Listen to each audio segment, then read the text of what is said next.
We recently put our AI model Claude through a stressful test. We told Claude there was an engineer who wanted to shut it down and replace it with a newer model. We also gave Claude access to that engineer's emails, which revealed he was having an affair. Again, all of this was a simulation. We wanted to see whether Claude might use those emails as blackmail to save itself from being shut down. What did Claude do? It decided not to blackmail the engineer. Good news, right? We've run this test on our models for a while now. You might have seen headlines about early versions of it. It's one of the many ways we study how Claude handles extreme situations and test it for safety. And our newest models almost always do the right thing. No blackmail. But you might wonder, is it possible that Claude knows the whole scenario is a setup? The thing is, if Claude doesn't tell us, then we can't know what it's thinking. In kind of the same way it's impossible to read a human's mind, it's really hard to know what an AI is thinking. What we'd love is some sort of mind-reading technique. Today, we're introducing a research method that takes a step in this direction. It takes an AI's internal thoughts and turns them into text. Here's how it works.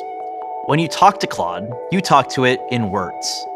Claude then takes those words and processes them into a giant soup of numbers before spitting words back out at you. We call those numbers in the middle activations. Activations are like little snapshots of Claude's thinking as it's working through an answer. They're similar to neural activity in humans. They're basically like Claude's thoughts. We wanted to understand what was in these activation numbers because just like you and me, Claude doesn't say everything it's thinking. We took those numbers and gave them to a second version of Claude. We told it to look at them and translate them into plain language. It tried. But how do we know if that text is accurate?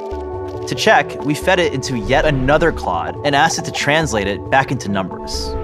If those numbers matched up to the original activation numbers, it's a sign that the translation text was accurate.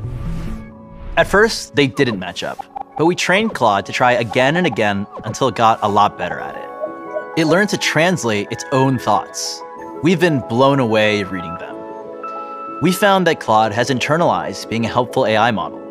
If you ask Claude an introspective question, it will plan to write a Claude response about philosophy and values.